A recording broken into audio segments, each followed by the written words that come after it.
और मेरे बच्चों, क्या हाल चाल? सत श्री अकाल, हाउ आर यू? बढ़िया। आगे शुरू करें? चलिए आगे शुरू करते हैं हम। और याद है आपको, हमने लास्ट लेक्चर में क्या किया था? थर्मोडायनेमिक्स का एक पार्ट किया था, सेकेंड लॉ ऑफ थर्मोडायनेमिक्स। और उसको फिर हमने यूज़ किया किसमें? रेफ्रिजरेटर में, कार्नोट हीट इंजन में। ये सारी चीज़ें हमने करी थी। अब आगे शुरू करते हैं। और आज का हमारा टॉपिक है काइनेटिक थ्योरी ऑफ गैसेस। क्या है? Kinetic theory of gases. देखो, काइनेटिक थ्योरी ऑफ गैसेस जो स्टार्ट होती है, ये हुआ क्या था? दो साइंटिस्ट थे, एक मैक्सवेल साहब, कहाँ के थे पता है? ब्रिटिश थे। और एक थे बोल्ट्जमैन साहब, कहाँ के थे? ऑस्ट्रिया के। एक थे ब्रिटिश के, एक ऑस्ट्रिया के, कहीं टकरा गए और टकराने के बाद उन्होंने दोनों मिल करके कुछ थियोरीज दी, जिसको कि हम क्या कहते हैं? Assumptions of the kinetic theory of gases. देख लो जी, साइंटिस्ट जब टकराते हैं तब भी उनसे थ्योरी निकलती है। तो 1871 में इन दोनों ने मिल करके एक थ्योरी दी, जिसको कि हम क्या कहते हैं? Assumptions of the kinetic theory of gases. और आपको नाम से पता लग रहा होगा कि इसमें वर्ड आ रहा है एजम्पशंस। एजम्पशंस का मतलब, जो इन्होंने कहा 100% कॉन्फिडेंट नहीं थे, लेकिन उन्होंने कुछ चीजें देखी जब एक्सपेरिमेंट किया, और उसके ऊपर कुछ उन्होंने एजम्पशंस बना दिए, जिसको हम क्या कहते हैं? Assumptions of the kinetic theory of gases, KTG short form में। कि टीचर्स क्या बोलते हैं इसको? KTG, kinetic theory of gases. चलो आज भी हम भी फिर केटीजी से शुरुआत करते हैं। और सबसे पहले लिखते हैं कि जो काइनेटिक थ्योरी ऑफ गैसेस की एजम्पशंस थी, वो बोल्ट्जमैन साहब ने और मैक्सवेल साहब ने क्या दी थी। चलिए एक एक करके मैं पॉइंट्स आपको लिखाता हूं और एक्सप्लेन करता हूं कि क्या उनके एजम्पशंस थे। तो सबसे पहला फर्स्ट एजम्पशन जो था, हम कहते ये लिख रहा हूं बेटा पहले heading, assumptions of the kinetic theory of gases. Assumptions of the kinetic theory of gases. तो सबसे पहला इनका एजम्पशन जो था, जो उन्होंने एज्यूम किया, जो एक्सपेरिमेंटल रिजल्ट उन्होंने देखे होंगे, भाई एजम्पशंस कोई थोड़ी है साइंटिस्ट ऐसे कुछ भी एजम्पशंस बना देंगे। तो कुछ बोला तो कुछ सोच समझ के बोला, एक्सपेरिमेंट किया होगा, कई साल चला होगा एक्सपेरिमेंट। ये मैं तो बताया कि मिले और दे दिया, ऐसा मत थोड़ी है कि कोई ऐसे मिल लिया, हलवा थोड़ी है ये मिले और कुछ ही बोल दिया। बहुत दिनों तक इन्होंने मिलकर के एक्सपेरिमेंट किया और कुछ रिजल्ट्स उन्होंने देखे, और रिजल्ट के बेसिस पर उन्होंने कुछ एजम्पशंस बनाए। They are called assumptions of the kinetic theory of gases, जिसको हम पढ़ रहे हैं। तो नंबर 1 क्या है कि अ गैस कोई भी गैसीय सैंपल होता है। Gas consist of large number of molecules. कोई भी गैस एक या दो मोलिक्यूल से मिलकर के नहीं बना होता है एक sample. It is collection of large number of molecules which are perfectly elastic. सारे के सारे मोलिक्यूल्स कैसे होते हैं? परफेक्टली इलास्टिक होते हैं। And for a given gas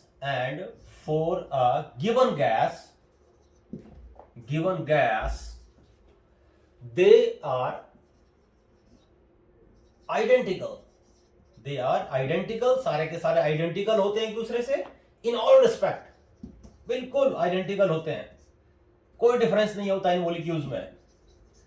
they are identical in all respect, but they are quite different for different gases. तो इसको हम काइनेटिक केटीजी का फर्स्ट एजम्पशन बोल सकते हैं। क्या बताया इन्होंने कि जितनी भी गैसेस होती है, कोई भी अगर गैसीय सैंपल लेते हैं तो वो एकाध एटम या मॉलिक्यूल से मिलकर नहीं बना होता। It is the collection of large number of molecules और एटम्स जो भी है। और एक पर्टिकुलर गैसियस सैंपल में जो भी मॉलिक्यूल्स होंगे गैसेस के, they are identical in all shapes. Every respect में आइडेंटिकल होंगे, सब कुछ उनका identical, temperature, kinetic energy, construct, सब कुछ इनका आइडेंटिकल होगा, है ना, आइसोट्रोपिक बोल सकते हैं। और एक चीज और, ये परफेक्टली इलास्टिक होंगे, लेकिन एक गैस का जो मोलिक्यूल होगा दूसरे गैस के मोलिक्यूल से बिल्कुल डिफरेंट होगा। भाई ऑक्सीजन का जो मोलिक्यूल है वो हाइड्रोजन जैसा थोड़ी होगा, उसका सब कुछ अलग होगा, प्रॉपर्टीज अलग होंगी, टेम्परेचर का रिटेन, एब्जॉर्ब, देना लेना सब अलग होगा, हीट का, है ना, और उनकी केमिकल प्रॉपर्टीज भी अलग होती है, तो वो अलग चीज है। दूसरा सेकंड पॉइंट देखो, सेकंड पॉइंट है इसमें, सेकंड एजम्पशन था इनका कि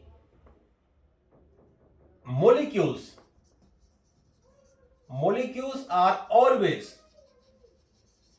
in continuous and random motion।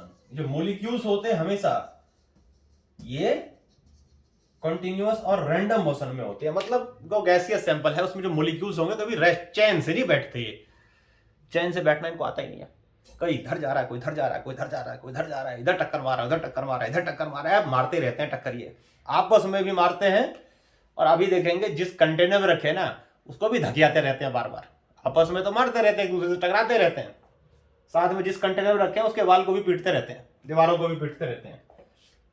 Second assumption note करते जाते साथ साथ में पॉज करके। नेक्स्ट देखो थर्ड एजम्पशन, तो ये क्या करते हैं, आपस में भी कोलाइड करते हैं, मतलब कंटिन्यूअस रैंडम मोशन में होते हैं, हमेशा रैंडमली मूव करते हैं, कोई पर्टिकुलर डायरेक्शन नहीं होता, जैसे भीड़ में कोई भाग रहा है, कोई इधर भाग रहा है, कोई इधर भाग रहा है, कोई इधर भाग रहा है, इस तरीके से, है ना, इस तरीके से मूव करते रहते हैं। थर्ड एजम्पशन कह सकते हैं इसमें, देखो क्या है थर्ड एजम्पशन कि साइज ऑफ द, बड़ा important, size of the molecule of a gas, size of the molecule of a gas very small, is very small as compared to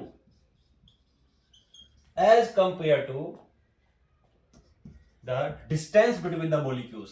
बहुत important point, distance between the molecules,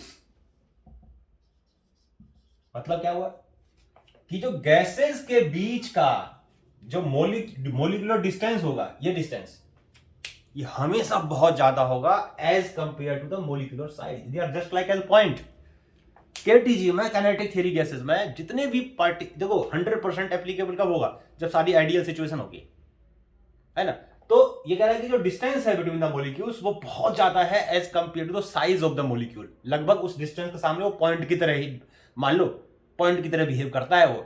इसीलिए gases क्या होती है, highly compressible होती है, highly compressible, यानी कि जब उसको हम बाहर से प्रेस भाई दूर जाने की कोशिश करते हैं, है ना, लेकिन मोलिकुलर फोर्स से काफी दूर नहीं जा पाते मान लो, तो क्या करेंगे उसमें हम बाहर से कंप्रेस करेंगे, इसको ऐसे कंप्रेस करेंगे, तो जो उनके बीच का गैप है वो फिल हो जाता, होता रहता है, डेंसिटी बढ़ती रहती है, रिपल्सिव फोर्स बढ़ता जाता है, फिर हटा दो प्रेशर फिर भाग जाएगा, फिर हटा दो प्रेशर फिर भाग जाएगा।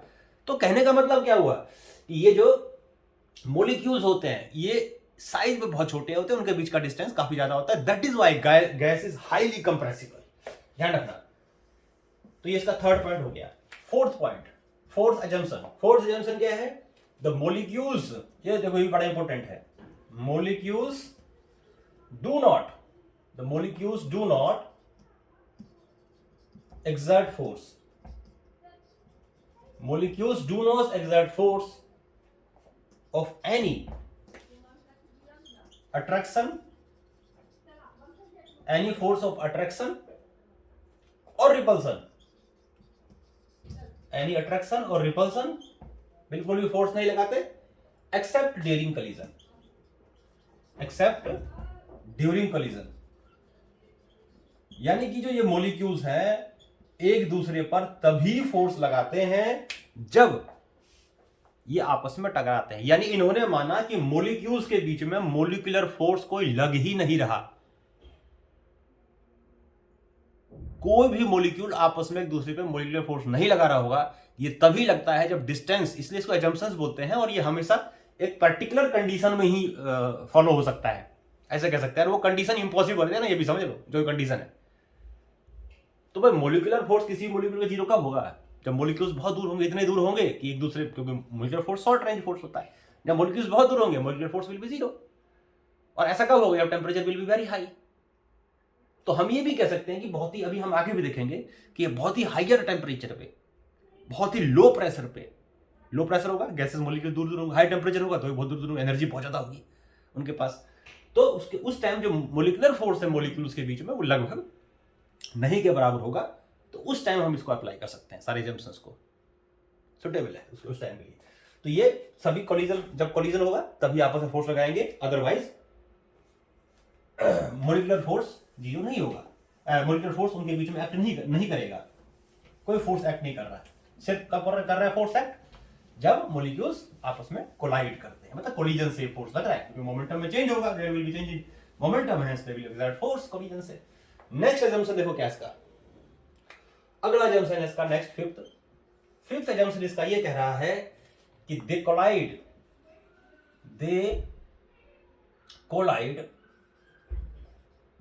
विद, अभी बताया था मैंने आपको, each other, they collide with each other as well as with the wall of container,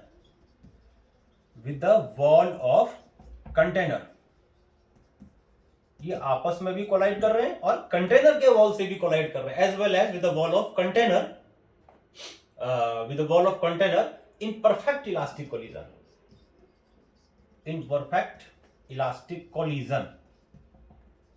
collision. यानी कि जो मॉलिक्यूल्स हैं आपस में क्या कर रहे हैं, ये बहुत ही, ये देखो ये पॉइंट साइज के होते हैं, है ना। और ये कह रहा है कि जो मॉलिक्यूल्स होते हैं वो भाई एक ही टाइम फोर्स लगा जब वो कोलाइड करेंगे, और कोलाइड करेंगे तो उस टाइम उनका कोलिजन कैसा होगा, परफेक्टली इलास्टिक कोलिजन होगा, है ना। यानी कि इनमें मोमेंटम भी कंजर्व होगा और काइनेटिक एनर्जी भी कंजर्व होगी। तो यानी कि ये आपस में भी, जब मान लो एक रूम है उसमें भर दिया हमने बहुत सारे गैसेस, बहुत सारे लोग भर दिए, है ना, और सबको एक दूसरे चिड़ मच रही है ना, सब एक दूसरे के जानी दुश्मन, तो क्या कर रहे हैं, या उधर भाग रहा है, कोई इधर भाग रहा है, कोई इधर भाग रहा है, कोई इधर भाग रहा है, कोई इधर भाग रहा है, ये भागते रहेंगे सारे एक दूसरे से, कोई इधर उधर भागता रहेगा। तो भागेंगे भीड़ में, जब कोई भागेगा तो दूसरे सामने वाले थोड़ी देर बच के निकल जाएगा, टक्कर मार देगा उसको, टक्कर मार के अपना डायरेक्शन चेंज कर देगा, किसी और टक्कर मारेगा, करते करते करते वॉल के पास भी चला जाएगा। अब वॉल से तो बाहर निकल सकता है, वहां पर पीटता रहेगा, पीट के बाहर निकल जाएगा, उसे वापस आ जाएगा, है ना। तो ये आपस में भी कोलाइड करते हैं और कंटेनर के वॉल से भी कोलाइड करते रहते हैं, और कोलिजन कैसा होता है, परफेक्टली इलास्टिक कोलिजन होता है। नेक्स्ट एग्जांपल देखो काइनेटिक थ्योरी ऑफ गैसेस की क्या है, नोट करते रहना साथ साथ में पॉज करके। अब देखो नेक्स्ट एग्जांपल क्या है काइनेटिक थ्योरी गैसेस का, ये कहता है कि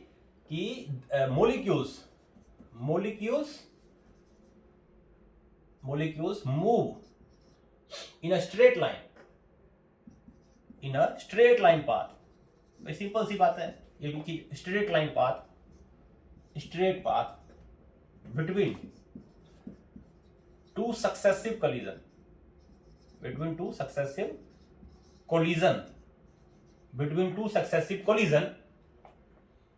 है ना। और इसको डिस्टेंस को क्या कहते हैं, between two move straight line path between two successive collision and, और path length को क्या कहते हैं, end, path length is called free path। इसका हम डेरिवेशन करेंगे आगे, इज कॉल्ड फ्री पाथ। तो अगले की वीडियोस में हम इनका डेरिवेशंस भी करेंगे। तो भाई एक मॉलिक्यूल है, अभी पता है कि भाई ये भाग रहा है, इसको कब फोर्स लगेगा, जब किसी और से टकराएगा, उसके बीच में तो रिलैक्स्ड है, बिल्कुल रिलैक्स, कोई फोर्स नहीं लग रहा इस पे, मॉलिक्यूलर फोर्स भी नहीं है और भी कोई फोर्स नहीं है। जब ये दूसरे को मारेगा जाकर के टक्कर, तभी फोर्स लगेगा, otherwise force will not act. तो पाथ कैसा होगा, इस बीच का स्ट्रेट लाइन, जब कोई फोर्स नहीं है, न्यूटन का फर्स्ट लॉ, कोई फोर्स नहीं है, नो चेंज इन डायरेक्शन, तो सीधा चलता जाएगा, कब तक, जब तक कोई से टकरा ना जाए तब तक। और जब टकराया तो टकराने के बाद कैसा कोलिजन है, इलास्टिक कोलिजन है, मोमेंटम भी कंजर्व होगा, काइनेटिक एनर्जी भी कंजर्व होगी। और ये पॉइंट यहां कह रहा है कि जो उनके बीच का डिस्टेंस है, उस डिस्टेंस को क्या कहते हैं, फ्री पाथ बोलते हैं। इसका हम डेरिवेशन भी करेंगे आगे आने वाले वीडियोस में। और उसके बाद हम बहुत सारे जितने मॉलिक्यूल्स सबका फ्री पाथ निकालेंगे, उसका एवरेज निकाल लेंगे, मीन फ्री पाथ बोल देते हैं। और इसके बीच का टाइम कैसा है, रिलैक्स है, बिल्कुल फोर्स नहीं लग रहा, तो क्या बोलेंगे उस टाइम को, relaxation time. What is this, relaxation time, relaxed है। तो path, free path, time, relaxation time between two successive collision. और एक और चीज कहने वाली बात है ही नहीं इसमें, बना लो चाहो तो पॉइंट, कि ये जो होता है ये कोलिजन इज ऑलमोस्ट इंस्टेंटेनियस, भाई जितने भी इलास्टिक कोलिजन होते हैं परफेक्टली तभी होते हैं जब वो इंस्टेंटेनियस होते हैं, पढ़ा होगा आपने पहले। तो कोलिजन इज ऑलमोस्ट इंस्टेंटेनियस। तो ये हमारी assumptions थी काइनेटिक थ्योरी ऑफ गैसेस की। बहुत आसान है, समझ में आया होगा, एग्जाम में काफी आता भी है, आपको पता भी होना चाहिए सारी चीजें। ध्यान रखेंगे, आगे हम देखेंगे ये सारी assumptions 100% तभी एप्लीकेबल है जब कोई गैस आइडियल होता है। और आपको पता ही होगा, केमिस्ट्री में भी आपने पढ़ा होगा, कोई भी गैस आइडियलिस्टिक नेचर कब बिहेव करता है, जब या तो उसका टेम्परेचर बहुत ज्यादा हो और टेम्परेचर और प्रेशर बहुत लो। तो हाई टेम्परेचर पे, लो प्रेशर पे जो रियल गैस होती है, रियल गैसेस, वो भी आइडियलिस्टिक नेचर दिखाती है। तो ये सारी चीजें assumptions 100% तभी वैलिड है जब जो गैस, ध्यान रखेंगे, कैसी है, आइडियलिस्टिक नेचर की, यानी इसका आइडियल बिहेवियर है और वो हाई टेम्परेचर और लो प्रेशर पर ही हो सकता है। तो ये हमारी कुछ assumptions थी काइनेटिक थ्योरी ऑफ गैसेस की।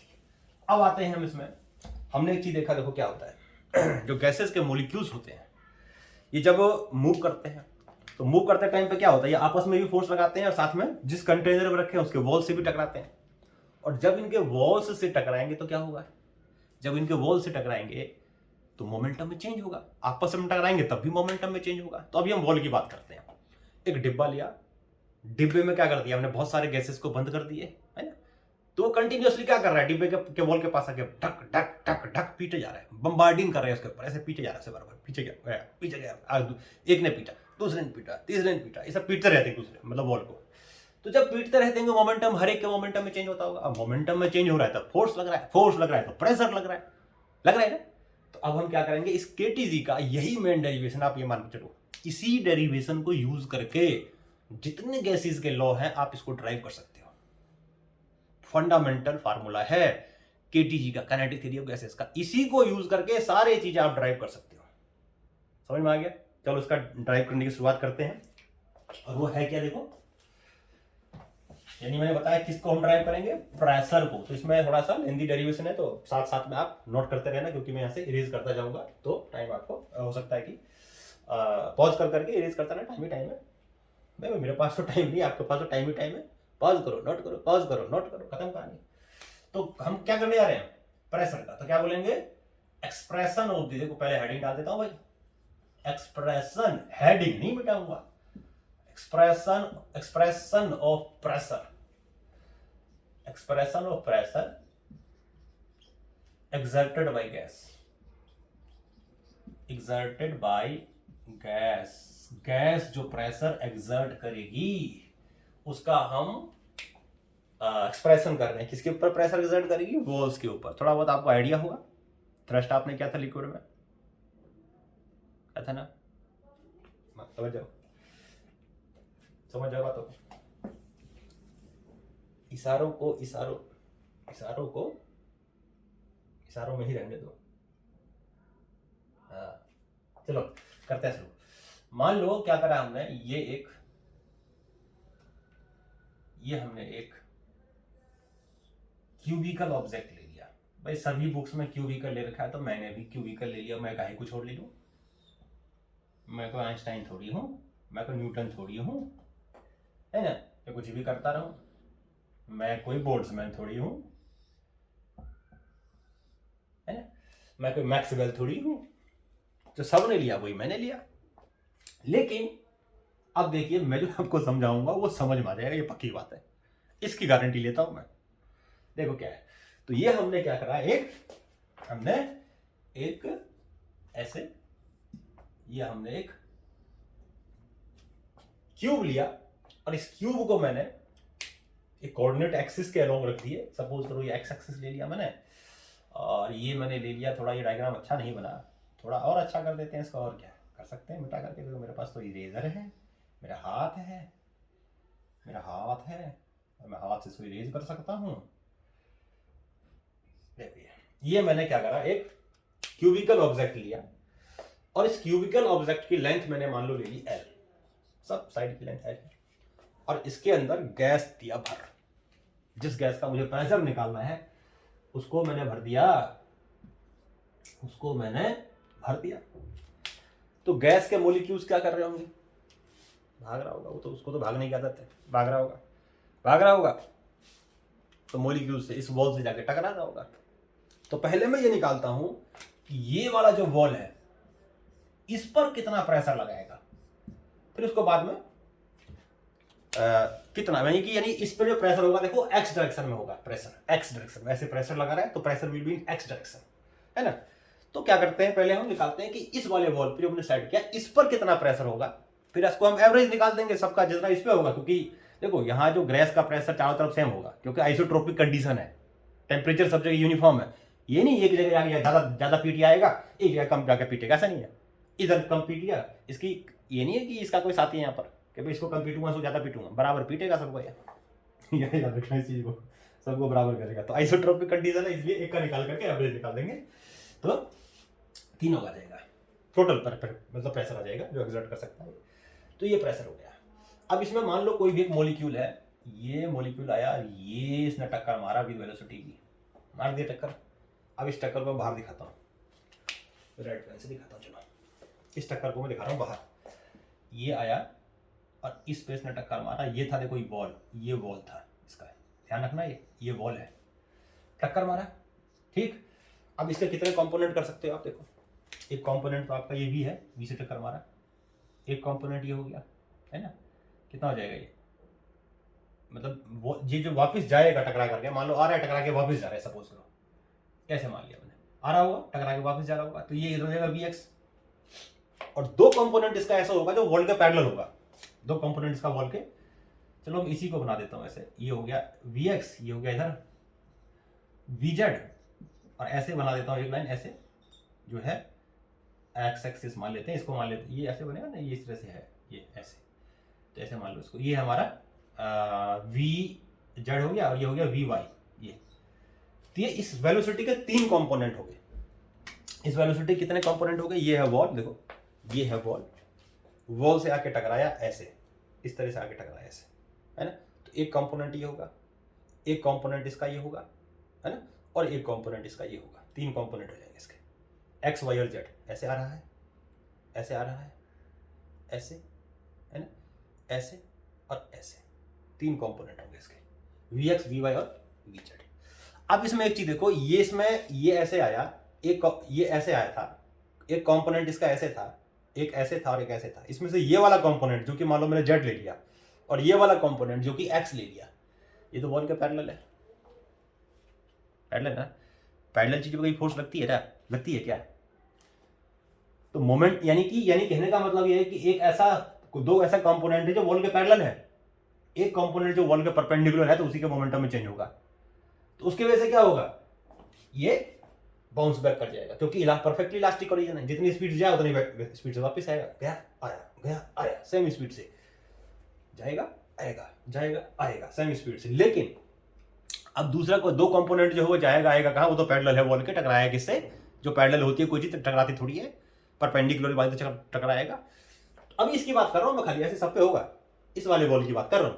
तो कहने का मतलब ये है कि जो डायरेक्शन जो रिवर्स होगा ये वाला होगा, बाकी सबका नहीं होगा, नहीं होगा ना। चलो आगे बढ़ते हैं, समझाया, अच्छे समझ में आया। याद रखना क्यों होगा, क्योंकि वो कंपोनेंट वेलोसिटी स्पीड का जो वेलोसिटी का जो वॉल के परपेंडिकुलर है उसी का रिवर्स होगा, गया आया, बाकी जो पैरेलल है उसमें चेंज नहीं होगा। और न्यूटन का सेकंड लॉ आपने पढ़ाई होगा, जिधर मोमेंटम में चेंज होगा उधर ही फोर्स लगेगा। इधर न्यूटन का कहता है एक्स पे फोर्स, अगर एक्स में मोमेंटम में चेंज हो रहा है, एक्स में चेंज हो रहा है तो फोर्स भी एक्स पे ही लगेगा, और एक्स एक्सिस इस बॉल के परपेंडिकुलर है, ये भी ध्यान रखना। तो क्या लिखेंगे, डायरेक्ट में लिखना, जो मैंने समझाया देखो वो नोट करते रहना। तो change in momentum, change in momentum, देखो क्या लिखेंगे, चेंज इन मोमेंटम,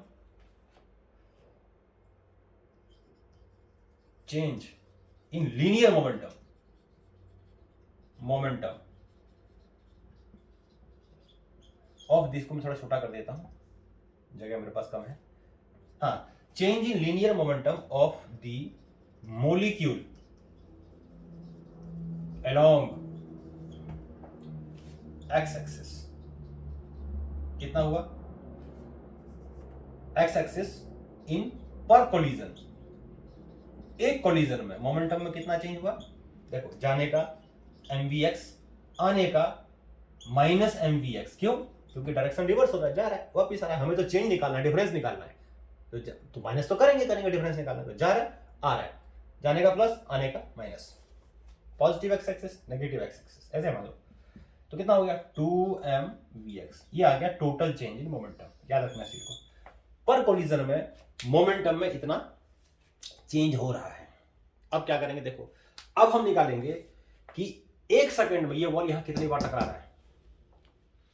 सबसे पहले क्या निकालेंगे हम, 1 सेकंड में ये बॉल यहां पर कितनी बार, ये जो मॉलिक्यूल है 1 सेकंड में एक मोमेंटम में इतना चेंज हो रहा है, एक मोमेंटम से इतना फोर्स लगेगा। हम निकालते हैं कि 1 सेकंड में ये जो मॉलिक्यूल है ना, कितने मॉलिक्यूल आगे इससे टक्कर मार रहे होंगे, ये मॉलिक्यूल 1 सेकंड में कितनी बार टकराएगा इससे 1 सेकंड में, है ना। तो उसके लिए आपको क्या चाहिए भाई, 1 सेकंड में चाहिए कि नंबर ऑफ कोलिजन कितना हुआ, चाहिए ना, चाहिए ना 1 सेकंड में कितना, तभी तो निकालोगे एक मोमेंटम, एक सेकंड में कितनी बार टकराया, तो नंबर ऑफ कोलिजन तो चाहिए ना 1 सेकंड का। तो पहले हम निकालते हैं number of collision per second. उसके लिए देखो क्या करेंगे, उसके लिए हम क्या करते हैं, देखो हम ये करते हैं इसमें, देखो कि एक मॉलिक्यूल आया, इधर गया, देखो गया आया फिर गया, 2 बार टकराया, टकरा के आया होगा, टकराया वापिस आया फिर गया। कितनी लेंथ कवर करी इसने भाई, इतनी, और 2 बार करी। कितनी लेंथ कवर करी इसने, 2 बार करी, 2 बार आया गया। तो टोटल लेंथ जो उसने, और कौन सी स्पीड से करी, vx स्पीड से। टाइम कितना लिया 12/vx। तो क्या लिखेंगे, टाइम टेकन, पहले लिखो total distance, distance travelled by the molecule, travelled by the molecule, distance travelled by the molecule, distance travelled by the molecule for 2 successive collision, for 2, उम्मीद कर रहा हूं दिख रहा होगा, नहीं दिख रहा हो तो आवाज से समझ जाना, 2 सक्सेसिव कोलिजन। 2 सक्सेसिव कोलिजन में कितना लेंथ, उसके लिए कितना उसको डिस्टेंस ट्रेवल करना पड़ेगा, इक्वल्स टू 2l, है ना। और उस मॉलिक्यूल जिसको करना पड़ेगा उसका स्पीड कितनी है, vx है।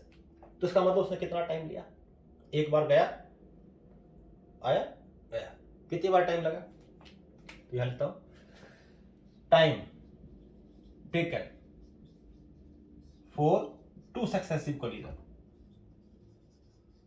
2 सक्सेसिव कोलिजन में कितना टाइम लिया उसने, लेंथ अपॉन वेलोसिटी 2l/vx, इतना टाइम लिया उसने, 2 सक्सेसिव कोलिजन में उसने इतना टाइम लिया। यानी कि हम ये कह सकते हैं कि एक बार देखो, सक्सेसिव कोलिजन का मतलब एक बार तो भूल जाओ, है ना, टकरा के गया फिर तभी दूसरी बार आएगा ना। तो जब दूसरी बार आएगा तो कितना टाइम बाद आएगा, हम वो टाइम ले रहे हैं, टकराने की बात नहीं, हम सक्सेसिव कोलिजन की बात कर रहे हैं। टकरा एक ही बार गया, टकरा गया आया, तो जब वापिस आया हो, जब दोबारा वो धक्का मारने का होगा, कोलाइड करने का होगा, तो इतना लेंथ वो कवर कर चुका होगा, तो टाइम वो इतना ले चुका होगा, इतना टाइम बाद वो फिर दोबारा टक्कर मारेगा। उससे पहले तो एक ही बार मारा था ना, तो इतना। तो अब हम निकालते हैं कि ये वो टाइम हो गया जितना टाइम उसने दोबारा मारने की कोशिश करी, है ना, ये वो टाइम हो गया। अब हम क्या करते हैं, इसमें पर सेकंड का नंबर ऑफ कोलिजन निकालते हैं। ये आप नोट कर लेना, साथ में ध्यान रखना है। हाँ, अब हम निकालते हैं number of collision per second, number of collision per second. ये ध्यान रखना है, एक मॉलिक्यूल की बात कर रहे हैं हम, सारे मॉलिक्यूल की नहीं, एक ही मॉलिक्यूल की। Number of collision per second, पर मॉलिक्यूल, चलो और लिख देता हूं, पर मॉलिक्यूल कितना टाइम, नंबर क्या निकालोगे, टोटल टाइम कितना है उसके पास। अच्छा, यहाँ पर सेकंड की बात छोड़ो, आप लिखो पर यूनिट टाइम। हम कोई टाइम नहीं लेते, हम यूनिट टाइम लेते हैं, 1 मीटर, 1 मिनट, 1 सेकंड, 1 आवर जो भी है, इसलिए पर यूनिट टाइम लेते हैं। तो नंबर ऑफ कोलिजन पर यूनिट टाइम पर मॉलिक्यूल कितना होगा, 1, गिवन टाइम 1 है, और एक कोलिजन का टाइम है 2l/vx। तो यूनिट टाइम में इतनी बार टक्कर मार जाएगा, वो ध्यान रखना, उल्टा कर दो उसको, तो vx/2l आ जाएगा। ये कोलिजन, ये नंबर ऑफ कोलिजन आ गया। अगर मैं यूनिट टाइम 1 सेकंड लेता हूं तो एक मॉलिक्यूल 1 सेकंड में इतनी बार टकराएगा, एक मॉलिक्यूल 1 सेकंड में इतनी बार टकराएगा। मान लेते हैं इस पूरे सैंपल में n मॉलिक्यूल है, सपोज करो n मॉलिक्यूल है। If guys have n molecule, मान लो n मॉलिक्यूल, तो n मॉलिक्यूल में की वजह से का मोमेंटम में कितना n मॉलिक्यूल, मतलब ये क्या है, ये नंबर ऑफ कोलिजन है एक मॉलिक्यूल का एक सेकंड में, है ना। तो एक सेकंड में n मॉलिक्यूल कितनी बार टक्कर मारेगा, तो number of collision of n molecules in unit time में कितनी बार ये मॉलिक्यूल्स कोलाइड कर जाएंगे। देखो तो एक सेकंड में एक मॉलिक्यूल इतने बार कोलाइड कर रहा है, तो n मॉलिक्यूल कितनी बार करेगा, इनसे मल्टीप्लाई कर दो, ये आ गया। तो ये आ गया Vx upon twice of L into n। तो ये क्या आ गया, इस गैसियस सैंपल के अंदर जितने भी मॉलिक्यूल्स हैं वो n सेकंड, यानी कि वो एक सेकंड के, एक यूनिट टाइम के अंदर या एक सेकंड के अंदर इतनी बार टक्कर मार देंगे इसको, इस वाले वॉल को। बोलो क्लियर है, क्लियर है। आगे बढ़ते हैं, पॉज करके नोट कर लो।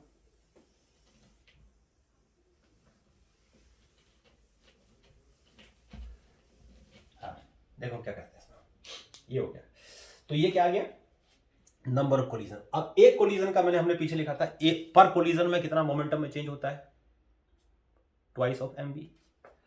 तो इतने कोलिजन में जो एक सेकंड का नंबर ऑफ कोलिजन है ये, तो एक सेकंड में मोमेंटम में चेंज कितना होगा, तो लिखेंगे total change in linear momentum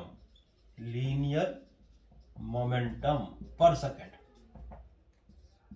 एक सेकंड में लीनियर मोमेंटम में कितना चेंज होगा भाई, कितना होगा, number of collision per second per unit time, second बार बार बोल रहा हूं तो पर यूनिट टाइम समझना, इतना नंबर ऑफ कोलिजन, और एक में चेंज इतना होगा 2 mvx, ये 2 से 2 कैंसिल हो गया, तो ये आपका आ जाएगा n vx square upon l, ये आ जाएगा आपका total overall change in momentum जो इसमें कोलिजन की वजह से हो रहा है।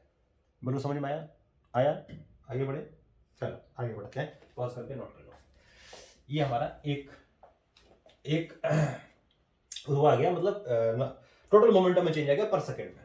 न्यूटन का सेकंड लॉ क्या कहता है, by Newton's second law of motion क्या कहता है, न्यूटन बाबा क्या कहते हैं कि F इक्वल टू होता है dp by dt, n dp by dt, है ना।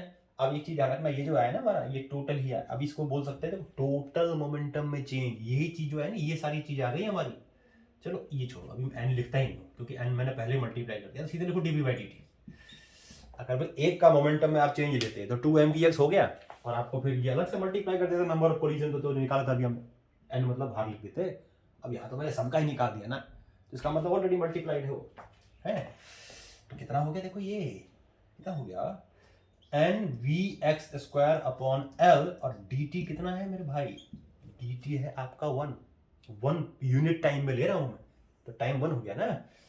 f की जगह लिखूंगा fx, ये आ गया टोटल फोर्स जो इस बॉल पे लग रहा है, इस बॉल पे कितने टाइम में, पर सेकंड में, पर यूनिट टाइम में, ठीक। इतना ही फोर्स सब पे लग रहा होगा ना, क्योंकि एरिया सेम है। अगर एरिया सेम नहीं होता, सबका एरिया अगर सेम नहीं होता तो सभी वॉल्स पे फोर्स अलग अलग होगा, प्रेशर अलग अलग होता है, फोर्स अलग अलग होता है, लेकिन प्रेशर सब पे एक ही होगा, ध्यान रखना। इसीलिए मैं कह रहा हूं किसी भी शेप के लिए हम कर सकते हैं इसको, लेकिन क्यूबिकल लेके क्या मैंने कर दिया, कोई दिक्कत नहीं है। किसी भी शेप के लिए फोर्स अलग अलग होगा पर प्रेशर विल बी सेम। क्यों होगा, क्योंकि force the pressure per unit area, तो जितना पर यूनिट एरिया वो है, अब एरिया ज्यादा होगा तो फिर फोर्स ज्यादा होगा, नहीं सी बात है, लेकिन प्रेशर तो सेम होगा ना यूनिट एरिया पे। याद है ना, पास कर लो, कुछ ही नहीं समझ आएगा। हाँ देखो, तो प्रेशर कितना होगा, प्रेशर ऑन द वॉल, इस वॉल पे प्रेशर कितना होगा, मालूम तो लिख दिया हमने px, क्योंकि एक्स वाला एक्स डायरेक्शन में ले रहे हैं प्रेशर, तो ये हो जाएगा आपका एफ एक्स अपॉन ए क्या इसका एल स्क्वायर, कितना हो जाएगा N V X square upon कितना हो जाएगा ये N V X square, N into V X square, और कितना हो जाएगा ये N into V X square, और अपॉन हो जाएगा एल स्क्वायर इंटू एल, तो दिस विल बी, तो पी एक्स आ गया आपका N V X square upon L cube, ये आ गया प्रेशर। और ये इसको हम चलो एक और स्टेप लिख देते हैं यहाँ, P X equal to N V X square upon L cube हो गया हमारा वी वॉल्यूम, ध्यान रखना वॉल्यूम है, वॉल्यूम ऑफ दिस क्यूब, ये क्यूबिकल बॉडी का क्या आ गया, ये क्यूबिकल बॉडी का वॉल्यूम आ गया। तो ये हमारा आ गया क्या, ये हमारा आ गया pressure per unit, pressure per unit volume, समझ में आ गया। कितना था ये एन और एम कहा गया, अब इसमें एम भी तो था यार, कहीं एम खा गया क्या, मैं एम भी था इसमें, मास पर यूनिट वॉल्यूम, ये एम भी था यहाँ पर, ये एम और कर दो उसमें एन इंटू एम है ना, एन इंटू एम भी था सब में, ध्यान रखना इस चीज को, पहले वाले में देख लेना एन है कि नहीं है, एम में लिखना भूल जाऊंगा शायद। तो इसका मतलब ये आ गया आपका N into M, N into M, N into M. What is N, N is the total number of molecule, what is M, M is the mass of one molecule, और ये हो गया आपका वॉल्यूम। तो ये आ गया आपका टोटल प्रेशर जो इस वॉल पे लग रहा है। अब यही प्रेशर किस पे लग रहा होगा,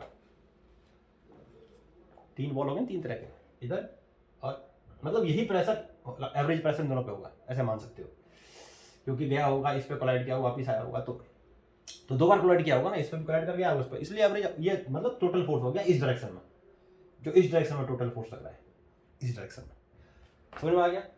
आगे बढ़ते हैं, देखो हाँ, अब उसके बाद क्या करेंगे, ऐसे ही हम निकालेंगे ये, तो उसको हटा दो, पी एक्स याद, पी एक्स को हमें यूज करना है खाली, तो पी एक्स क्या था N into M V X square upon V, ये था हमारा।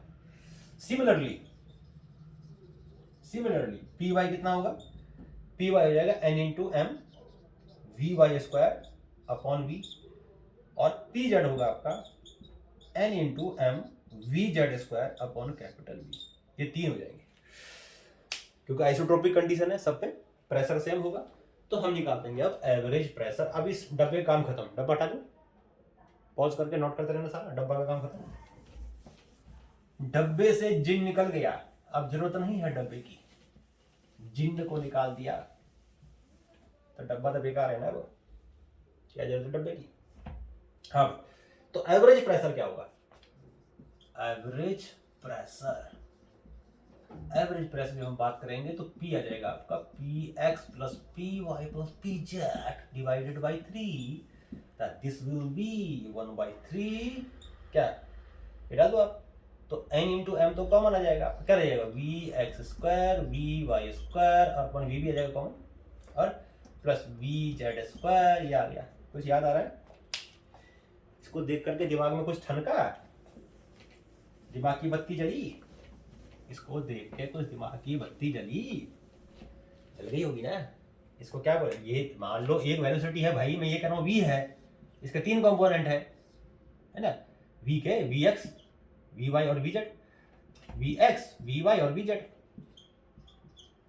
तो रिजल्टेंट क्या होगा इसका, नेट वी क्या होगा, वी तो होगा root of V X square plus V Y square plus V Z square, ये तो कंपोनेंट है ना वी के।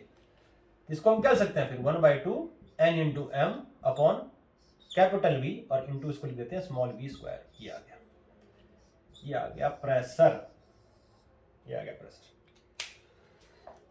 यही हम जना कर रहे थे। What is n, n is the mass of one molecule, what is n, n is the total number of molecule in the sample. अगर 1 मोल होगा तो आप टोटल नंबर ले लेंगे, एक मॉलिक्यूल का मास, ऑक्सीजन का 60, हाइड्रोजन का जो है 1, हीलियम का 4, इस तरह से अलग अलग होगा, जो भी होगा डाल देंगे, वॉल्यूम दे रखा होगा जो भी है। कभी कभार इसको वैसे लिखते देखो, ये आ गया कैपिटल एम, यानी टोटल मास ही तो हो गया पूरे गैस का मास, कैपिटल एम अपॉन वी है ना, और ये वी स्क्वायर आ गया। अब मास अपॉन वॉल्यूम क्या होता है, डेंसिटी होता है ना, तो इसको हम ऐसे भी लिख सकते हैं रो वी स्क्वायर, सॉरी 1/3 है, बार ये 3 से 2 से 3 कैसे हो जाता है ये, हाँ तो ऐसे भी इसको लिख सकते हैं प्रेशर को, ये डेंसिटी लिख दी, मास अपन वॉल्यूम इज डेंसिटी, ऐसे भी लिख दो, कोई फर्क नहीं पड़ता उसको, है ना।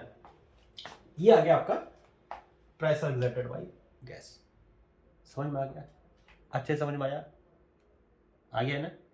चलो आगे बढ़े, चलो आगे बढ़ते हैं। अब क्या करते हैं, देखो मैंने बताया कि ये जो फार्मूला है ना, ये मास्टर फार्मूला है, केटीजी में जितने भी डेरिवेशंस हैं इसी को यूज करके करेंगे, जितने भी गैसेस लॉज हैं सब यहीं से हो जाएंगे। चलो करना शुरू करते हैं। तो ये फार्मूला मास्टर फार्मूला है, इसको मैं साइड में लिख दूं क्या, बाद में बार बार यूज आएगा तो क्यों इसके इंपॉर्टेंस दिखाते हैं हम इसको, इस भाई इंपॉर्टेंट चीजों का तो इंपॉर्टेंस हमें उसे दिखाना चाहिए ना, कि भाई तू मेरे लिए इंपॉर्टेंट है, ये मेरे लिए इंपॉर्टेंट है केटीजी के लिए, ठीक है। अब इसमें देखो क्या करते हैं, एक छोटा सा टॉपिक हम लेते हैं, देखो ये है काइनेटिक इंटरप्रिटेशन ऑफ टेम्परेचर, क्या लेते हैं, काइनेटिक एवरेज काइनेटिक एनर्जी, या रिलेशन निकालते हैं पहले, relation between kinetic energy and pressure of gas, छोटे छोटे इसमें रिलेशन आएंगे तो वो आप याद करते रहना, कंसेप्ट मेन चीज है, मैं कंसेप्ट दे रहा हूँ, फार्मूला भी याद करना है करो, डेरिवेशन याद करना है, डेरिवेशन याद करो, अपनी मर्जी आपकी, ठीक है। तो देखो हम रिलेशन निकाला जाता है काइनेटिक एनर्जी और प्रेशर में, तो काइनेटिक एनर्जी क्या, प्रेशर क्या फार्मूला था, टोटल मान लो लेते हैं, तो 1/3 m/v इंटू वी स्क्वायर, ये आ गया, है ना।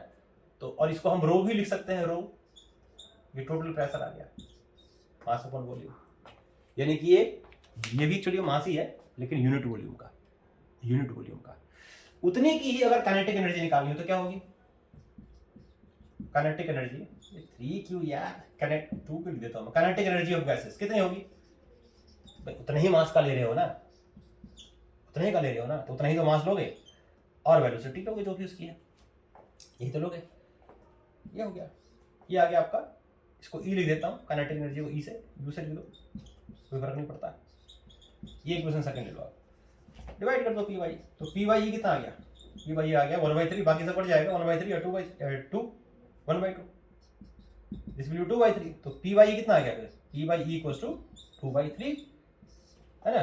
तो ये रिलेशन आ गया आपका, जो प्रेशर है ये 2/3 काइनेटिक एनर्जी के होता है, ध्यान रखना हम यहाँ काइनेटिक एनर्जी की बात कर रहे हैं, सब में पोटेंशियल एनर्जी की बात नहीं कर रहे। केटीजी कहीं भी पोटेंशियल एनर्जी की बात नहीं कहता, कि वो मानता है कि गैसेस के मॉलिक्यूल्स के बीच में खाली काइनेटिक एनर्जी होती है, पोटेंशियल एनर्जी नहीं होती, यानी कि कोई मॉलिक्यूलर फोर्स नहीं लगता, ये भी एक एजम्पशन है, और ये कैसा होता है अभी हम देखेंगे, जब हायर टेम्परेचर और प्रेशर लो प्रेशर पे होगा, तो ये मैंने हटा दिया, इरेज कर दिया, तो ये रिलेशन निकाल दिया इसमें। अभी क्या करता हूँ आगे देखो, एक है टॉपिक हमारा नेक्स्ट, ये है काइनेटिक एनर्जी पर मॉलिक्यूल निकालते हैं, इसी को यूज कर, सब इसी को इसी को यूज करके सारी चीज करेंगे हम। देखो काइनेटिक एनर्जी पर मोल, एक तो पर मोल का निकालते हैं, बहुत आगे तक यूज आएगा, ध्यान रखना, काइनेटिक एनर्जी पर मोल ऑफ गैस और पर मोलिक्यूल ऑफ गैस, दोनों का निकालते हैं, पर मोलिक्यूल ऑफ गैस दोनों की काइनेटिक एनर्जी निकालते हैं, पर मोल की भी निकालते हैं और पर मोलिक्यूल की भी निकालते हैं। तो देखो प्रेशर क्या होता है, प्रेशर होता है 1/3 m/v इंटू वी स्क्वायर, ये होता है, ये भी वॉल्यूम है, होता है ना, ये m क्या है टोटल मास, v क्या है टोटल वॉल्यूम, होता है ना।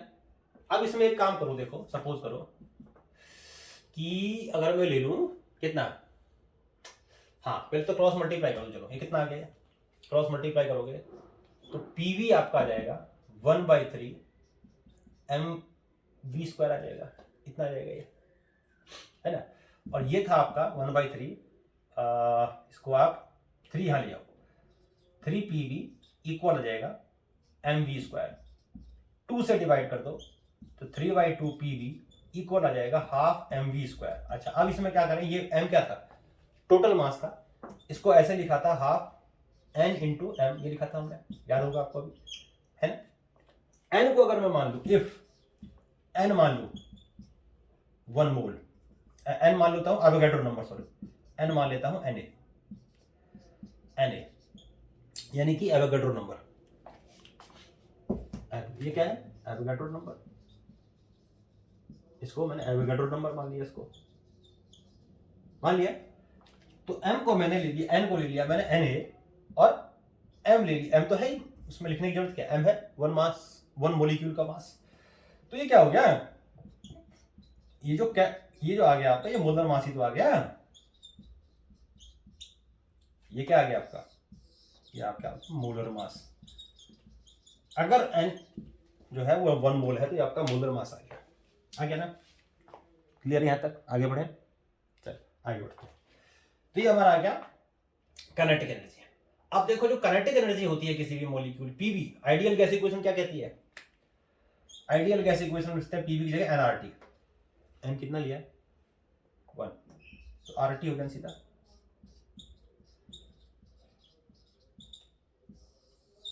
यही तो बताना था, यही तो बताना था, यही तो। काइनेटिक एनर्जी पर मोल of gas is always equals to 3/2 times of, और ये काइनेटिक एनर्जी कौन सी है पता है?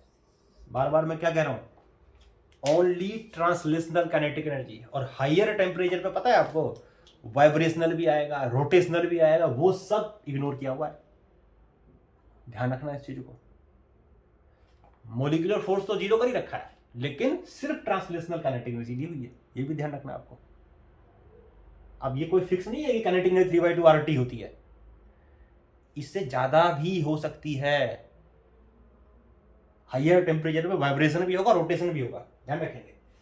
ये ट्रांसलेशन है खाली, ठीक है। दिस इज द, क्या लिखा है, पर मोलिक्यूल पर। ये आ गया आपका, ये क्या आ गया, ये आ गया आपका, मैं ऐड कर दो, काइनेटिक एनर्जी पर मोल ऑफ गैस, पर मोल ऑफ गैस। आर क्या होता है? आर इज गैस कांस्टेंट, पता ही होगा आपको, इसलिए मैंने बताया नहीं। आगे पॉज करके नोट कर लिया, आगे बढ़े, चलो आगे बढ़ते हैं।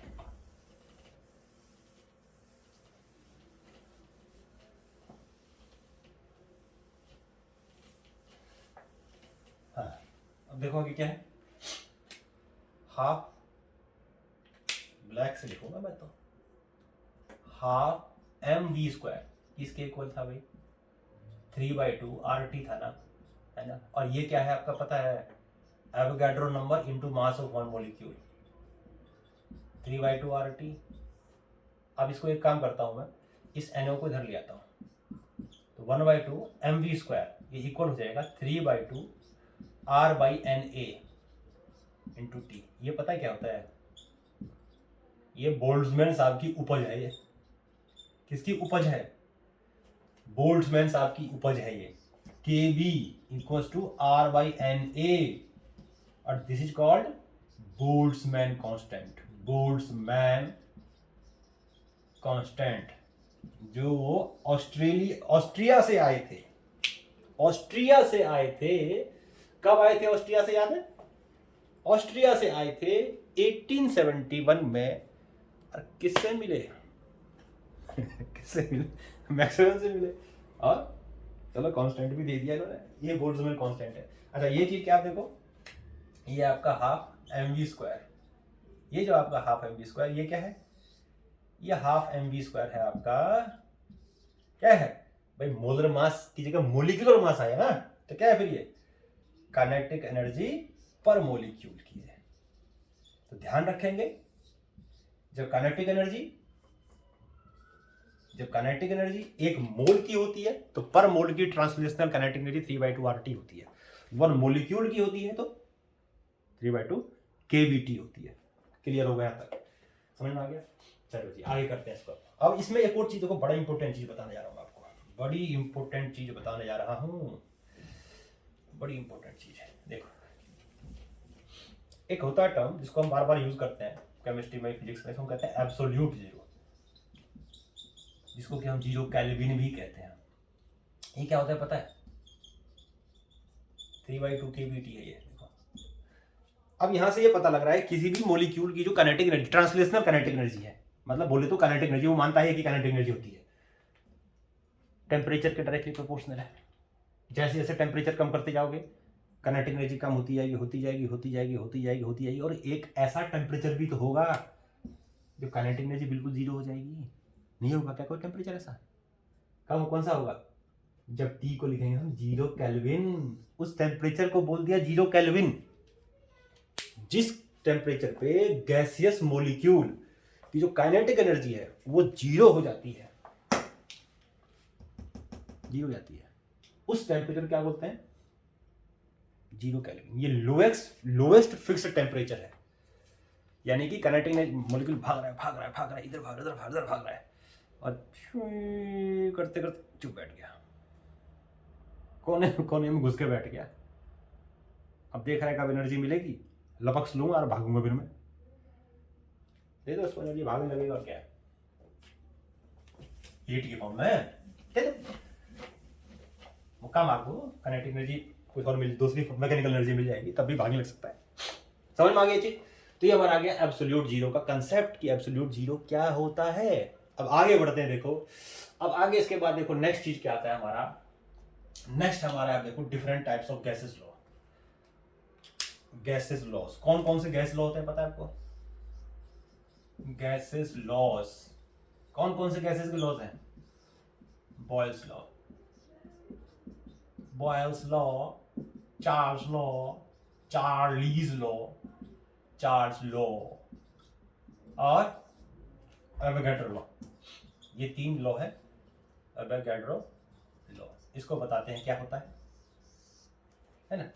और उसके बाद फिर हम लास्ट में एक और चीज करेंगे, इसको हम बोलते हैं आइडियल गैस इक्वेशन, जो हम बार बार यूज कर रहे हैं, आइडियल गैस इक्वेशन। तो जितने भी ये गैसेस लॉ हैं, ये आइडियल गैस इक्वेशन है, सबका जो ओरिजिन है वो प्रेशर वाला फार्मूला है। मिटा दिया, इतनी इंपॉर्टेंट चीज को मैंने मिटा दिया, लिख लेंगे फिर, इतना दिमाग है हमारे पास। गैसेस लॉ, तो उसको हम करते हैं। सबसे पहले आता है वो बॉयल्स लॉ। बॉयल्स लॉ क्या है पता है? सुना है कहीं बॉयल्स लॉ? बॉयल क्या कहता है? बॉयल्स लॉ ये कहता है कि अगर किसी भी गैसियस सैंपल का अगर हम क्या करते हैं, किसी भी गैस का अगर हम बॉयल्स लॉ पहले लिखते हैं, देखो BOOYE, Boyle's law, Boyle's law, Boyle's BOYLES, Boyle's law क्या कहता है? बॉयल्स लॉ, बॉयल्स लॉ ये कहता है कि अगर किसी भी गैस का टेम्परेचर कांस्टेंट रखोगे तो उसका वॉल्यूम इनवर्सली प्रोपोर्शनल होगा प्रेशर के। If all physical conditions remains constant then volume of a gas is inversely proportional to the pressure of the gas. क्या बोला इसने? कि if all physical conditions remains constant, जैसे टेम्परेचर, TEMP लिख देता हूं, temperature, then volume of the gas is inversely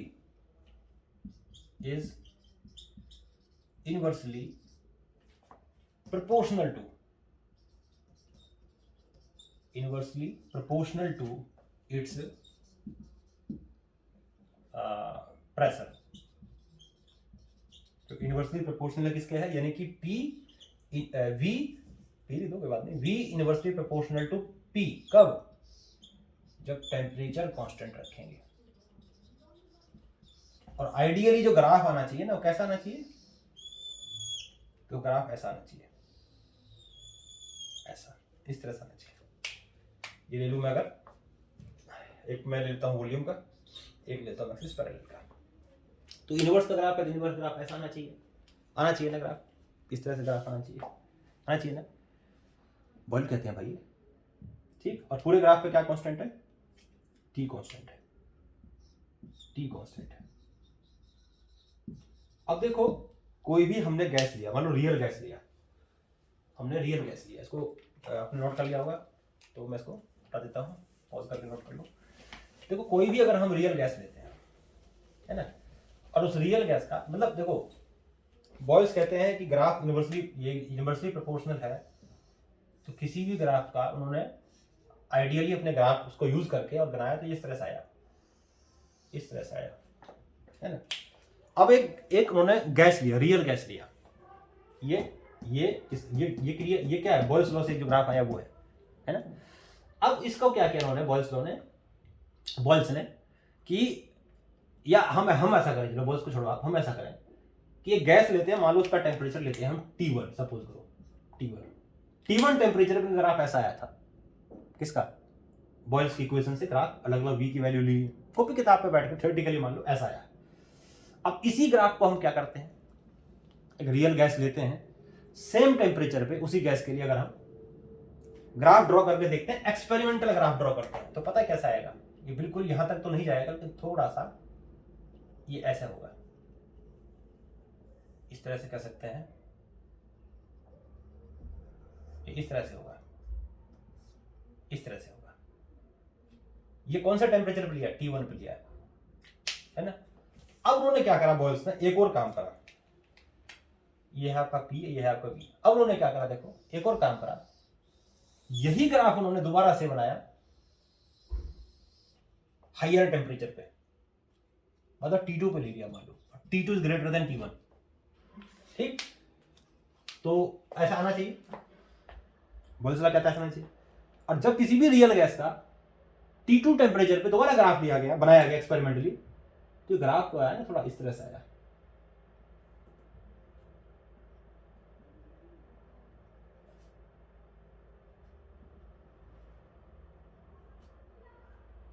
drawing मेरी उतनी अच्छी नहीं है, ध्यान रखना, एक्सक्यूज करना इसको। ये ऐसा आया, इस ग्राफ में क्या डिफरेंस दिख रहा है आपको, क्या दिख रहा है, ये दिख रहा है कि जैसे जैसे और टेम्परेचर बढ़ाएंगे ना तो और पास आ जाएगा, दूर था पास आ रहा है, पास आ रहा है। इसका मतलब क्या है कि ये सिर्फ आइडियल, देखो बॉयल्स का जो एक्चुअली में स्टेटमेंट है वो सिर्फ, अगर ये ग्राफ थ्योरेटिकली वो सिर्फ आइडियल गैस के लिए है, आइडियल गैस के लिए 100 ये ऐसा आएगा। और ये हम एक्चुअली में क्या कर रहे हैं, डॉटेड लाइन वाला क्या है, ये एक्सपेरिमेंटल ग्राफ है, एक्सपेरिमेंटल ग्राफ किसके लिए, रियल गैस के लिए, डॉटेड वाला यहां भी वही है। तो हम ये देख रहे हैं इसमें कि जैसे जैसे टेम्परेचर बढ़ता जा रहा है, जो एक्सपेरिमेंटल ग्राफ है वो उसके क्लोज आता जा रहा है, यानी उसका बिहेवियर आइडियलिस्टिक होता जा रहा है। तो इसका मतलब क्या हो गया कि कोई भी गैस हायर टेम्परेचर पे जाता है तो वो आइडियल गैस की तरह बिहेव करने लगता है, या उसके आसपास उसका बिहेवियर हो जाता है। ग्राफ के कहने का मतलब ये है, जितना लो टेम्परेचर उतना डेविएशन बिहेवियर में, जितना टेम्परेचर ज्यादा उतना ही बिहेवियर आइडियलिस्टिक होता जाएगा। ग्राफ जो एक्चुअल ग्राफ होना चाहिए उसको फॉलो करना शुरू कर देगा, उसके पास आना शुरू कर देगा। क्लियर है, आगे बढ़े, चार्ल्स लॉ नोट करते हैं ना, पॉज करके।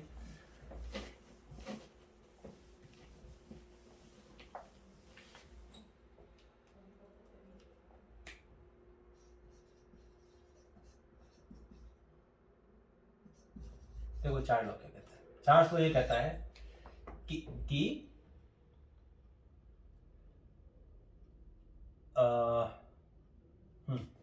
volume of the gas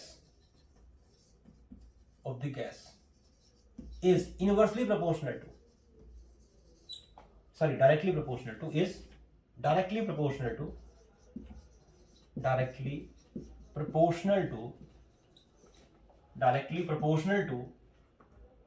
mass of the gas,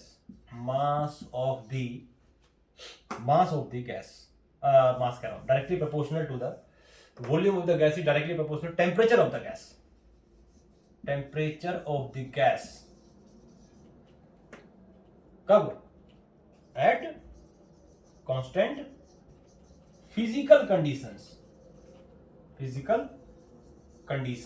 यानी कि यहां पर क्या कांस्टेंट रखेंगे, फिजिकल कंडीशन क्या है, प्रेशर कांस्टेंट होगा, प्रेशर इज कांस्टेंट। ये चार्ल्स लॉ है। तो ग्राफ कैसा आना चाहिए, आइडियल गैस के लिए, ध्यान रखना आइडियल गैस के लिए है सारा चीजें, जो भी कहे केटीजी हम पढ़ रहे हैं आइडियल गैस के लिए, ध्यान रखना। तो ग्राफ आना चाहिए ऐसा, है ना। मान लो ये ग्राफ आया वही T1 टेम्परेचर पे, वही चीज बता रहा हूं जो उसका बताया था। ये सॉरी ये ग्राफ हम ड्रॉ कर रहे हैं किसके बीच में, ये वॉल्यूम और किसके बीच में ग्राफ ड्रॉ कर रहे हैं, वॉल्यूम और टेम्परेचर के बीच में कर रहे हैं। तो यहाँ हम ले लेते हैं वॉल्यूम और यहाँ लेते हैं मान लो टेम्परेचर, है ना, ये ले लिया हमने। ये T1 पे, इस पे है T1 सॉरी ये P1 प्रेशर पे है, P1 प्रेशर पे। अब क्या करते हैं इसको, ये लॉ के हिसाब से ऐसा आना चाहिए, यानी कि उन्होंने कहा कि क्या प्रोपोर्शनल है, प्रेशर प्रोपोर्शनल है, वॉल्यूम किसके प्रोपोर्शनल है, टेम्परेचर के, वॉल्यूम प्रोपोर्शनल टू टेम्परेचर, उनका ग्राफ ऐसा आ गया आगे ना, स्ट्रेट लाइन है भाई, डायरेक्टली प्रोपोर्शनल तो स्ट्रेट लाइन ही आएगा। तो ये ग्राफ बनाया उन्होंने अपने लॉ से, तो ऐसा आना चाहिए। अब कोई टेम्परेचर लिया T1 ही, जिसपे उन्होंने ये करा था काम, T1 पे प्रेशर पे, सॉरी T1 प्रेशर पे, और एक रियल गैस लिया और उसका VT ग्राफ बनाया एक्सपेरिमेंटली। तो ग्राफ जो है ना उनका, ये मान लो ऐसा आया, ऐसा ग्राफ आया, कौन से प्रेशर पे, P1 प्रेशर पे। फिर वही ग्राफ उन्होंने क्या करा, फिर वही चीज उन्होंने T और V का ग्राफ फिर बनाया, लेकिन अब यहां प्रेशर कर दिया ज्यादा, मान लो P2 ज्यादा है, P2 जो है कम है, सॉरी P2 कम है P1 से, P2 कम है P1 से, हाँ। अब प्रेशर उन्होंने ज्यादा कर दिया, या हम ऐसा करते हैं, मान लो ग्राफ आया उनके P1 पे और यहां ग्राफ आया P2 पे। अब P2 जो है इनका ये कम है, P2 is less than P1, P2 कम है P1 से, है ना। तो फिर उन्होंने ग्राफ एक्सपेरिमेंटली, जो उन्होंने थ्योरेटिकली था ग्राफ ऐसा आना चाहिए था फॉर्मूले के हिसाब से या लॉ के हिसाब से। अब रियल गैस लिया कोई, उसी का फिर उन्होंने P2 प्रेशर पे क्या करा उन्होंने, P2 प्रेशर ध्यान रखना लो है। तो अब जो उनका ग्राफ आया ना वो इसका इस तरह से आया, थोड़ा सा ऐसा आया, ऐसे। अब इनमें क्या डिफरेंस दिख रहा है, पास आ रहा है। इसका मतलब क्या हुआ, इसका मतलब ये हो गया कि ये इसके पास आ रहा है, इसका मतलब ये आइडियलिस्टिक नेचर होता जा रहा है रियल गैस। कब, जब प्रेशर लो है तो, और प्रेशर बढ़ाएंगे और पास आ जाएगा। तो इसका मतलब कोई भी रियल गैस लो प्रेशर पे भी आइडियलिस्टिक बिहेवियर शो करती है, ये ध्यान रखेंगे। कोई भी गैस लो प्रेशर पे भी आइडियलिस्टिक बिहेवियर शो करती है, याद रहेगा इस चीज को। चलो जी, हो गया है, समझ में आ गई बात। तो इसका मतलब यहां से क्या दिख रहा है कि ऑल गैसेस लिख देता हूं मैं, कंक्लूजन लिख देता हूं। चलो यहाँ क्या है कंक्लूजन आपका, ऑल रियल गैसेस, उसमें भी चाहो तो लिख लेना ये पॉइंट को, मैं लिखा नहीं था। Gases behaves as ideal gas at lower pressure पे वो आइडियलिस्टिक नेचर शो करने लगेगा। तो ये हमारा चार्ट्स लॉ हो गया, समझ में आ गया होगा। चलो पॉज करके नोट करते रहना, हम आगे बढ़ रहे हैं। अगला है हमारा, देखो Avogadro law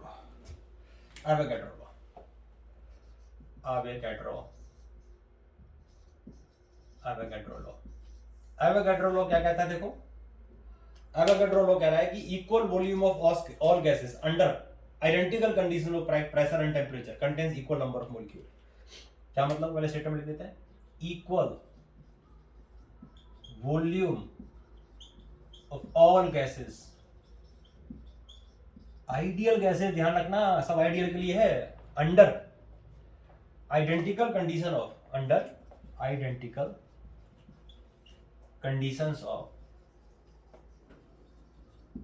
of pressure and temperature contains equal number of molecule.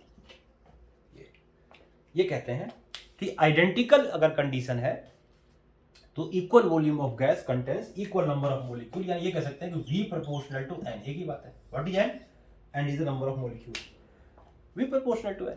यानी कि अगर दो चीज का इक्वल, दो गैस है इक्वल वॉल्यूम लोगे तो उनके आइडेंटिकल कंडीशन है तो नंबर्स भी इक्वल होंगे। इसको प्रूव कर सकते हैं, या हम सिंपल लैंग्वेज बोलेंगे तो V प्रोपोर्शनल टू L, यानी जैसे वॉल्यूम अगर आइडेंटिकल कंडीशन होगी तो जैसे ज्यादा वॉल्यूम हो गैस का, नेचुरल सी बात है, जितनी ज्यादा गैस का होगा वॉल्यूम उतना ही ज्यादा नंबर ऑफ गैसेस होंगे। वही बस कहते हैं, एवोगैड्रो लॉ अलग चीज नहीं है। अगर मान लो मैं इसको थोड़ा सा जल्दी प्रूव करके दिखा दूं आपको, तो दिखा देता हूं, देखो कैसे है। यानी कि इक्वल वॉल्यूम में मान लो दो गैस लिए मैंने, एक में भी प्रेशर P है, सब कुछ ध्यान रखना आइडेंटिकल है, तो चलो यहाँ V कर देता हूं, तो V कितना आ जाएगा आपका, क्या फार्मूला ट्राई करते याद है अभी, N1 M1 अपॉन P और C आइडेंटिकल कंडीशन है, तो ध्यान रखना ये भी सेम होगा, V वेलोसिटी भी सेम होगी, टेम्परेचर सेम होगा, तो हमने देखा था कि टेम्परेचर सेम होता है तो स्पीड भी सेम होती है ना, आइडेंटिकल कंडीशन है। ये गैस के लिए आ गया। दूसरे गैस के लिए होगा तो क्या आ जाएगा, V इक्वल्स टू 1/3, बार बार मैं ये क्यों लिखता हूँ, ये वॉल्यूम है, ध्यान रखना वही का यूज था जो पिछला वाला फार्मूला था। ऐसे ही दूसरे के लिए क्या हो जाएगा, 4 गैस B, ये गैस एक के लिए है, 4 गैस A, 4 गैस A, ये गैस B के लिए हमने लिया, तो V क्या हो जाएगा उसके लिए 1/3, मान लो उसमें N2 मोलिक्यूल है, हमें तो पता नहीं सेम है कि नहीं है, मोलर मास का मोलिकुलर मास का M2 अलग अलग होगा, मान लो M2 ले लेते हैं, P आइडेंटिकल है और कोई टेम्परेचर सेम है तो वेलोसिटी भी सेम होगी। ये ध्यान रखना, ये वेलोसिटी है, ये दोनों को सेम सा लग रहा है, और ये वॉल्यूम है ना। अब दोनों को हम इक्वेट कर सकते हैं, तो नेचुरल सी बात है, क्या आ गया फिर ये N1 M1 V square equals to या V1 कर दो, चलो अलग अलग कर दो, equals to N2 M2 V2 square, V1 V2 square, ये हो गया है ना। और एक और चीज, अब उनका क्योंकि टेम्परेचर सेम है तो काइनेटिक एनर्जी भी सेम होगा, अभी बताया था वो चीज, तो ले लेते हैं, टेम्परेचर सेम है, kinetic energy same. Kinetic energy क्या होता है, at same temperature kinetic energy will be same होगा, तो क्या लिखें काइनेटिक एनर्जी टोटल मोलिक्यूल्स का, एक का हो जाएगा M1V हाफ N1 M1, यानी कि ये टोटल नंबर ऑफ मोलिक्यूल्स है ना, एक मोलिक्यूल को निकाला, नंबर ऑफ मोलिक्यूल्स से मल्टीप्लाई कर दिया, into V1 square equals to half N2, और क्या जाएगा ये हमने क्या करा यहाँ पर भाई, हमने क्या करा यहाँ पर काइनेटिक एनर्जी निकाल रहे हैं यहाँ पर, है ना। हमें क्या प्रूव करना है यहाँ पर कि N1 इक्वल्स टू M2, हमें यहाँ पर प्रूव करना है कि जो N1 है वो N2 के इक्वल है, N1 इक्वल्स टू N2 के इक्वल है, तो पहला क्या आ गया M1 V1 और दूसरा ये आ गया, है ना। अच्छा, काइनेटिक एनर्जी पर मोलिक्यूल का निकालो, kinetic energy per molecule of the gas, ये आ गया, ये पूरे सैंपल का आ गया। अब kinetic energy per molecule of gas, क्या होगा, half M1 V1 square equals to half M2 V2 square, ये काइनेटिक एनर्जी होगी पर मोलिक्यूल की। हम यहाँ ऐसे भी कर सकते थे, यहाँ हाफ यहाँ से मल्टीप्लाई कर दो, हाफ यहाँ से मल्टीप्लाई कर दो, है ना, तो half M1 V1 square equal हो जाता है हाफ M2 V2 स्क्वायर से, फिर ये कैंसिल हो जाता है क्योंकि दोनों इक्वल है, सेम टेम्परेचर पे सेम काइनेटिक एनर्जी होगी, है ना, तो उससे भी हम कर सकते थे, ऐसे कर लो, कोई फर्क नहीं पड़ता, हट गया। तो M1 V1 square equals to M2 V2 square, equation 2 ले लो, डिवाइड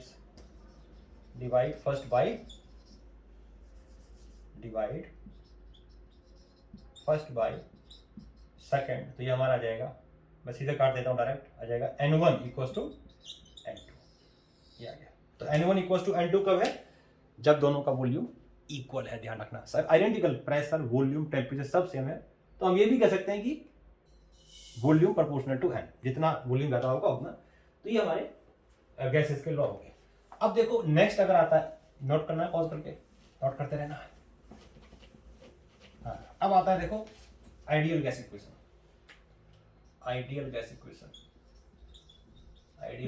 देखो आइडियल गैस इक्वेशन कुछ नहीं है, nothing, it is the combination of all gases law, it is the combination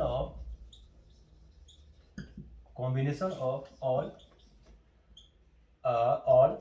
ideal gases, all gases law, जितने भी gases law है सबका क्या है, कॉम्बिनेशन है। तो पहला लॉ क्या था, वॉल्यूम किसका था, पहला volume inversely proportional to P, याद है, किससे लिखते हैं, by Boyle's law, volume inversely proportional to pressure by Charles's law, ऐसा लगता है जैसे कोई वो, ये पिक्चरों में होते नहीं, मूवीज में कौन होते हैं, ये जो एजेंट होते हैं, चार्लीज, जेम्स बॉन्ड, याद आया कुछ तो ये आ गया आपका। तो इसमें क्या हो जाएगा, volume directly proportional to temperature, ये आपका हो गया। और तीसरा क्या था, by Avogadro law. Avogadro law क्या है, एवोगैड्रो लॉ होता है हमारा क्या होता है, वॉल्यूम प्रोपोर्शनल टू एन। तीनों को एक साथ कंबाइन कर दूं तो देयरफॉर वी कैन से जो वॉल्यूम होगा वो प्रोपोर्शनल होगा किसके, प्रोपोर्शनल होगा आपका किसके, ये जाएगा आपका N into T upon P. ये हो गया, क्रॉस मल्टीप्लाई करोगे तो P into V equals to आपका आ गया प्रोपोर्शनल आ गया एन इंटू टी के, कांस्टेंट पर प्रोपोर्शनलिटी लाओगे, यहाँ आर लगा देते हैं तो आर एन आर टी, चलो एन पहले लिखता हूँ अच्छा लगेगा देखने में, N R T, R is the gas constant, आपको पता है इसकी वैल्यू कितनी होती है। तो ये आपकी आइडियल गैस इक्वेशन होगा। ये बेसिकली क्या है, इन तीनों लॉ का ग्रुप है, तीनों लॉ का। अच्छा एक चीज देखो यहाँ पर कि अगर समझ में आ गया चीज, समझ में आ गया तो ये मैं हटा रहा हूँ यहाँ से। अपने लेक्चर की हम लास्ट की ओर जा रहे हैं, बिल्कुल अब लंबा हो गया लेक्चर थोड़ा सा, कोई बात नहीं, सारी चीज़ हमने सीख लिया, सीखना जरूरी है। हाँ जी, अगर इसको हम देखें क्या है कि अगर हम इसमें देखें तो एन और आर तो कांस्टेंट है वैसे, तो P V upon N by T, ये अगर देखोगे तो आर क्या है, कांस्टेंट है, तो P one V one N T one, P two V two N T two, है ना, इक्वल्स टू ऐसे, या आर एन वन ले लो एन टू ले लो, ऐसे आगे करते जाओ। इस तरह से भी लिख सकते हो, या आप ऐसे करो इसको, देखो तो P V upon R into T, ये इनवर्सली प्रोपोर्शनल किसके हो जाएगा, directly proportional number of mole के। मान लो अब मैं क्या करता हूँ, एक ग्राफ बनाता हूँ, ये बड़ा इंपॉर्टेंट ग्राफ, देखो ये मैंने ग्राफ बनाया और ये ग्राफ किसके बीच में बना रहा हूँ, P V upon R T का ग्राफ बना रहा हूँ प्रेशर के साथ, प्रेशर के, ये प्रेशर के साथ ग्राफ बना रहा हूँ। तो P V upon R T तो कांस्टेंट विच इज एन, तो ग्राफ कैसे बेटे, प्रेशर वेरी कर दो, कुछ भी वेरी करोगे ये चीज तो कांस्टेंट ही तो आएगा। प्रेशर चेंज करोगे तो वॉल्यूम और टेम्परेचर में ये एडजस्टमेंट अपने आप कर लेगा और फिर एन के इक्वल हो जाएगा, क्योंकि ये चीज एन कांस्टेंट है भाई साहब। कोई गिवन गैस के लिए अगर आप ले रहे हो तो एन क्या है, कांस्टेंट ही तो है। अगर मान लो कि आपने एक बक्से में गैस बंद कर दिया तो एन तो फिर उसमें फिक्स हो गया ना, तो एन कांस्टेंट है। तो अगर आप उसका प्रेशर वॉल्यूम कुछ भी चेंज करते जाओगे तो एक चीज इंक्रीज करेगा, बाकी इतना डिक्रीज कर जाएगा कि रिजल्ट सेम आएगा। तो ग्राफ जो आना चाहिए वो ऐसा आना चाहिए, ऐसा ऐसा आना चाहिए। क्यों आना चाहिए ऐसा, क्योंकि टेम्परेचर के साथ चेंज नहीं होगा, कांस्टेंट रहेगा। अब मान लो हम क्या करते हैं, ये तो आ गया जो आइडियल गैस इक्वेशन से ऐसा आना चाहिए। अब हम क्या करते हैं, वही गैस लेते हैं, उस गैस में अगर हम का टेम्परेचर लेते हैं, मान लो ये टेम्परेचर लेते हैं, मान लो T1 टेम्परेचर लिया। तो जब हमने T1 टेम्परेचर लिया और ग्राफ बनाया तो ग्राफ मान लो इस तरीके से आया, ग्राफ जो आएगा आपका वो इस तरीके से आएगा, ये जाएगा और यहाँ चला जाएगा ऐसे। फिर टेम्परेचर T2 कर दिया मान लो, तो ग्राफ इस तरह से आएगा, इस तरह से आएगा, T2 टेम्परेचर इस तरह से आएगा और यहाँ जाके वैसे फिर T3 पे ऐसा जाएगा, मान लो ऐसे कई सारे ऐसे ले लिया, ये ले लिया, इस तरह से आ गया ये ग्राफ। तो ये T1 है, ये T2 है और ये T3 है, और इनमें क्या रिलेशन है, इनमें रिलेशन है कि T3 is greater than T3, क्या दिख रहा है आपको, T3 is greater than T2 is greater than T1, क्या दिख रहा है आपको, इस ग्राफ से कुछ दिख रहा है कि जैसे जैसे हम टेम्परेचर को इंक्रीज करते जा रहे हैं, जैसे जैसे हम टेम्परेचर को इंक्रीज करते जा रहे हैं, ये इसके पास आता जा रहा है, पास आता जा रहा है, यानी उसका बिहेवियर आइडियलिस्टिक होता जा रहा है गैस का। गुजरवादिया से कर करके फ्लैट भी हो जाएगा अगर बिल्कुल आइडियल कर दोगे तो, ऐसा ग्राफ आएगा, बिल्कुल स्मूथ हाईवे बन जाएगा पूरा। समझ में आ गया। तो हमने क्या सीखा, हमने बॉयल्स लॉ 400 सब देखा और एक्सपेरिमेंट किया, हमने पाया कि सारी रियल गैसेस हायर टेम्परेचर पे जाकर के, लो प्रेशर पे जाकर के झमाझम करने लगते हैं, यानी कि आइडियल गैस की तरह बिहेव करने लगते हैं। और ये सारे के सारे जो लॉज हैं, जो भी चीज़ है, वो एजम्पशंस है, और एजम्पशंस का मतलब होता है कि एज्यूम किए गए हैं, क्योंकि एक्चुअल में अगर हम रूम टेम्परेचर अभी सब करेंगे तो कोई भी 100% ग्राफ वैसा नहीं आएगा जैसा आइडियल गैस के लिए आता है, क्योंकि इस टेम्परेचर पे सारी गैसेस रियल की तरह बिहेव करेंगी। उसके लिए आपको लो प्रेशर करना पड़ेगा या टेम्परेचर बहुत हाई करना पड़ेगा, तब भी वो आइडियल की तरफ जाएंगे। समझ में आ गया। तो ये था हमारा, देखो आज जो हमने किया assumptions of the kinetic theory of gases, और उसके साथ हमने एक बहुत इंपॉर्टेंट फार्मूला प्रेशर का ड्राइव किया, pressure exerted by the gas.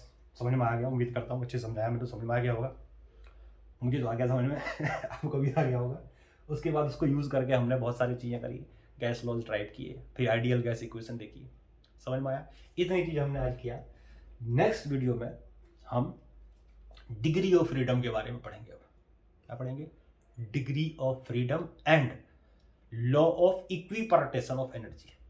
और उसके साथ साथ में हम क्या करेंगे, गैसेस का स्पेसिफिक हीट भी निकालेंगे, अलग अलग गैसेस का, मोनोटोमी का, डाई का, ट्राई का स्पेसिफिक हीट निकालेंगे। ये सब करेंगे हम अगले लेक्चर में। आज के लिए हम इतना ही रखते हैं। इन द मीन वाइल आपको क्या करना है? पढ़ना है, जो पढ़ा है रिवीजन करनी है, पढ़नी है, देखना है, पॉज कर करके देखते रहना है। अच्छा लगे तो वीडियो को लाइक करना है, शेयर करना है, सब्सक्राइब करना है और मुझे एनकरेज करते रहना है। टाटा, बाय, सत श्री अकाल, गुड बाय।